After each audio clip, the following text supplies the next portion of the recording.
Polis Tbilisidə odlu silah və sursat aşkarlayıbdır. Əməliyyat zamanı əvvəllər dəfələrlə məhkum olunmuş bir nəfəri saxlayıb. Ona odlu silahın və döyüş sursatın qanunsuz əldə edilməsi və saxlanılması ittihamı irəli sürülübdür. Bu cinayətə görə 6 ilədək azadlıqdan məhrum etmə cəzası nəzərdə tutulur. Faktla bağlı istintaq aparılır.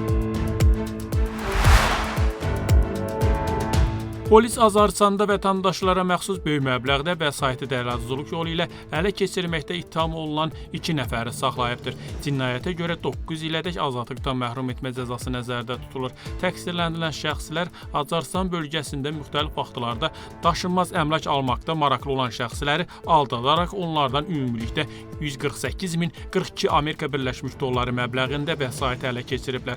Faktla bağlı araşdırma aparılır. Miqrasiya Departamentinin əməkdaşları tərəfindən keçirilmiş xüsusi nəzarət tədbirləri nəticəsində 20 xarici ölkə vətəndaşı saxlanılıbdır.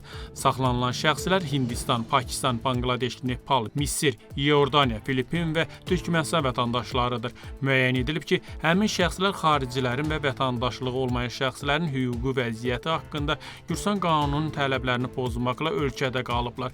Hazırda saxlanılan şəxslərin ölkədən çıxarılması ilə bağlı müvafiq prosedurlar aparılır. Meşələrdə ağacların qanunsuz kəsilməsi faktı aşkarlanıbdır. Ətraf mühitin mühafizəsi və Kənd Təsərrüfatı Nazirliyinin Ətraf mühitə nəzarət departamentinin əməkdaşları bu faktı Msxeti Mityaneti, Acarıstan, Quriya, Raçalançxumi, Kvemu Svaneti, İmereti və Samzavaxeti bölgələrində qeydə alıblar. Ümumilikdə müxtəlif növ ağac cinslərinə aid 20 ədəd ağac, 33 ədəd dairəvi ağac və 1,5 kubmetr odun qanunsuz yolla əldə edilərək götürülübdür. Qanunu pozan şəxslərlə bağlı müvafiq sənədləşmə aparılıb.